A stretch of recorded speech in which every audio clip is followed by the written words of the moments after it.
know the issues. We know about energy. We know about the border. We know Joe Biden doesn't know what he's doing. We know all that. We get all that. But why do this? Why do this here tonight with Legacy PAC? Because there's a whole lot of people who have the passion to save this country who need help getting off the ground. The purpose of Legacy PAC is to save America. That's our mission. That's what we really want to do because America's worth saving. I am by trade, I'm a cybersecurity engineer.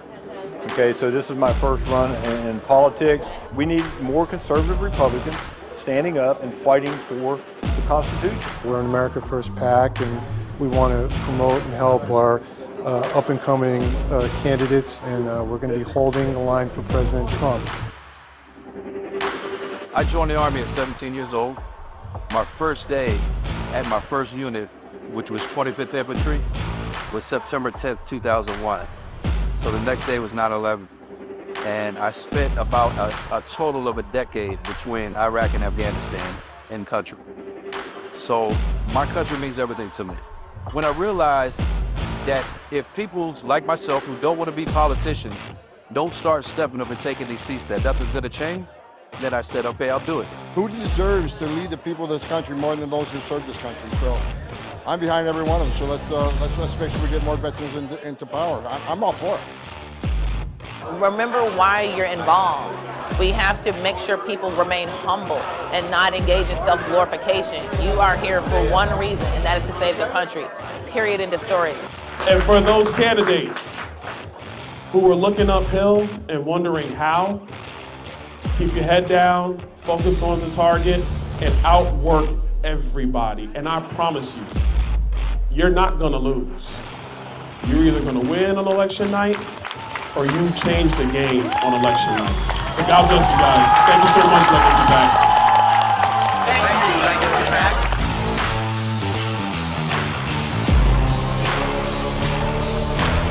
Under this administration, they have deliberately opened the border to fundamentally change the fabric of our country. I'm Jared Craig with Legacy PAC. We are here at Eagle Pass, Texas, to bring attention to the border crisis, to educate the voters, the citizens of the United States, and the candidates running for federal office, the importance of a secure border. And at Legacy PAC, we want to bring candidates here to the border to see it firsthand, because there is nothing like being here, seeing this. We saw women and children climbing over barbed wire. There is no reason why we cannot secure this border. There is no reason to keep this open. This is not humane. So we need to get Victor and all these other good America First candidates into office. We at Legacy PAC depend on your donation and support to support these projects. We can't do it without you. So please go on to legacypac.org and show your support. Hey, it's Kevin Sorbo here. I'm filming a documentary in Israel right now, but I was just in Texas last week and I was speaking with President Trump. And I just want to let you all know that President Trump does love our veterans, so please support our veterans and visit vfaf.org. That's vfaf.org. God bless. Thank you. Hi, Veterans for America First. It's Kellyanne Conway here in Palm Beach, Florida, saying thank you so much for being on the front lines of freedom. Keep up the great. Hey folks, it's John Rich here, Veterans for Trump, incredible organization. We love our vets. Without men and women willing to sacrifice and die necessary for our country, we wouldn't have a country. We all know that. Much respect and much love. God bless you. Thank you so much. That is wonderful. And thanks for all you guys do. You're amazing. It's wonderful to be a part of this Veterans for Trump family. So keep staying strong. We have a country to save. I'm Lieutenant General Michael T. Flynn, and I am Veterans for Trump. And Stan, where's Stan? Stan is with Veterans for Trump. Thank you, Martha. Thank you all. We're honored. I know there are so many organizations represented here today. And thank you so much to Stan Fitzgerald. Where is he? There he is. Thank you so much. You are a great patriot. Thank you both.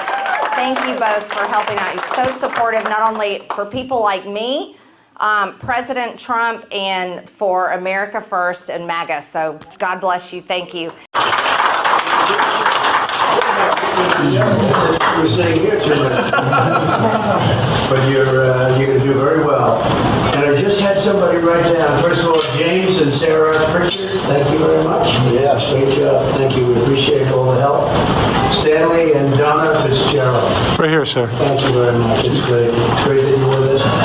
Mike Acton.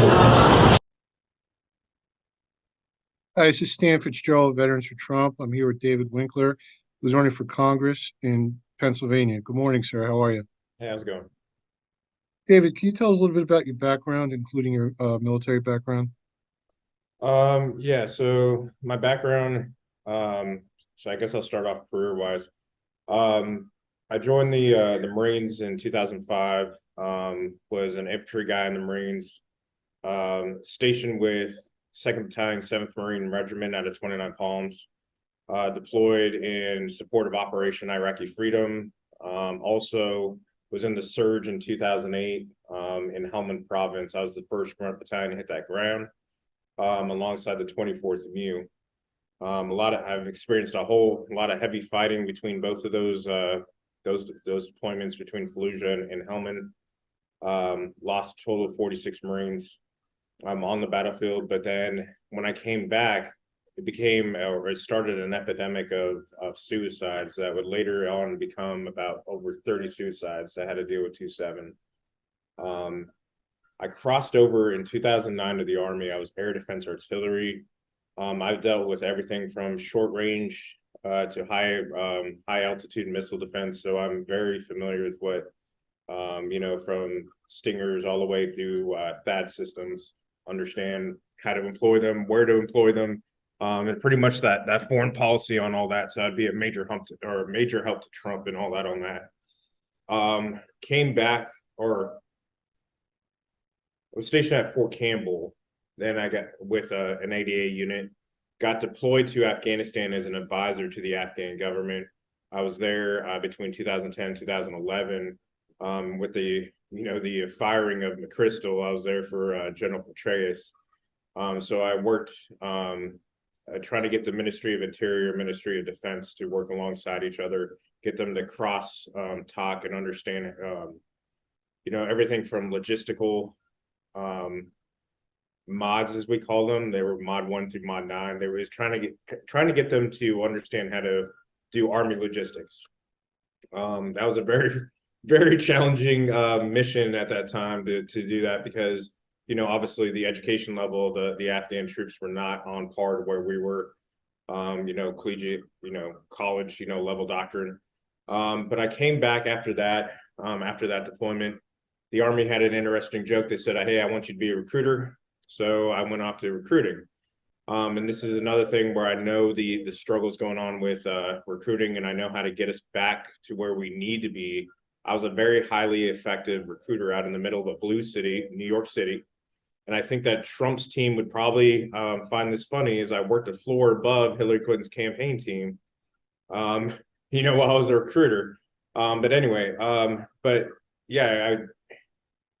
made about 2-3 contracts per month out in a blue city. So I kind of understand what you need to do to get the military back on, or what we need to do to get the military back on track, to make it more, more appealing and get more of the youth to join without being woke. That part I got done with recruiting. I deployed over to South Korea after that.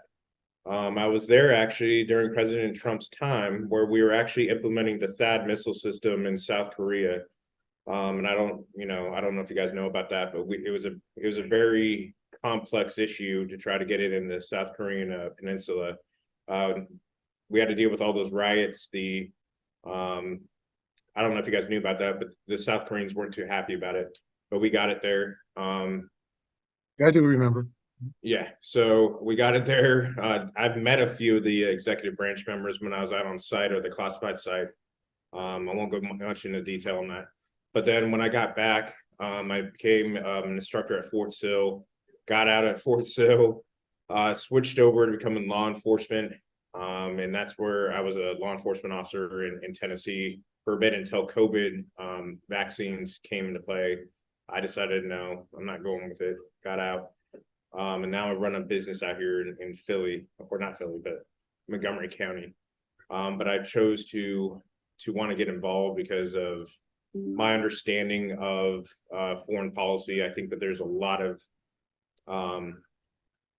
weaknesses within our foreign policy game when it deals with these conflicts. I think that I understand it pretty well, fighting an insurgency for as long as I did, and understanding that, as well as, so like things going on in the Middle East, things going on in Israel, things going on between Ukraine, Russia. I understand the Eastern European portfolio when it comes to where our, air defense assets are at, how to best, deal with that stuff.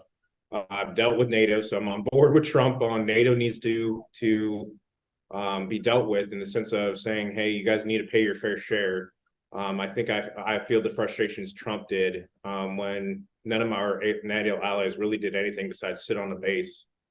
So they didn't really help us out too much. So David, you are obviously very highly qualified to represent the United States Congress on foreign policy. And I would move, if I could, I just wanted to move towards more the national aspect. The national aspect, I'm very much America first, and I'm trying to get us, there on that southern border. Definitely, as a cop, I dealt with fentanyl. I know exactly where it's come from. I know how it's getting here. I know how to get after that. I also believe in, supporting our law enforcement to where they actually enforce the laws as written by the legislative branch. They don't interpret it the way that, our executive branch, wants to do, like Secretary of War. It's not their job to interpret it. It's their job to carry it out. So that is what I was going to ask you, to move over to the policy. David, you are in law enforcement as well. Across the country, President Trump and many of our conservative leaders are being politically persecuted, indicted in some cases. What are your thoughts about the weaponization of the DOJ and state attorneys to prosecute America First figures? I think it's an absolute disgrace to the rule of law, and actually what Lady Justice stands for. I take it very seriously, being that former law enforcement officer, the Lady Justice is supposed to be blind or blindfolded for a reason. Her scales, are not supposed to be tipped in either direction just for political gain. And I would absolutely stand with President Trump on any kind of initiatives he wanted to take to get after the DOJ. And I'm going to be quite honest, if he gets in, he needs to go ahead and fire a bunch of those head shed. And I would absolutely stand with President Trump on getting rid of these political actors inside the DOJ as well as the FBI. And this is coming from a former law enforcement officer. There's no room for that kind of behavior as a law enforcement officer. I think it tarnishes the badge, and it tarnishes, even, from our prosecutor side, it tarnishes the officers of the court, as I would say. It would tarnish their image. David, people across the country will be watching this, and they see you as somebody who represents justice and America First policy. So where can they go to your website to help you in this fight? My website is www.winkler4pa4.com. And they can go there and they can see my policies. I'm up against a former impeachment manager, and I think that, as I said, I'm ready to take her on. It's one of the things I'm actually bashing her over the head for, is it was a frivolous, and it was absolutely just a fake impeachment or phony impeachment. And it was based upon just a hate for a man rather than the actual facts. And she was on the Ukraine one, which I think once again was running full court, defense for the up and coming candidate at that time, Biden, rather than him actually doing anything of high, or meeting the standard of high crimes or misdemeanors. And then she had the nerve to turn around during this one with Biden and say, oh, we shouldn't be using the impeachment process for the complete hypocrisy. Well, you're running against a communist, and that's their playbook, the Alinsky tactics. Folks, I think that, the endorsement of not only you guys, but Trump would send a message to Dean that her behavior is not allowed here, or not tolerated within the 4th District of Pennsylvania, or Pennsylvania politics in general. Well, we certainly want to try to draw you some help from across the country to your website, and we will kick this interview up to the board. And we thank you, sir, for your service in both the military and law enforcement. And we ask our people across the country to visit your website. And I'll talk to you again soon, sir. Thank you for your time. Take care, brother.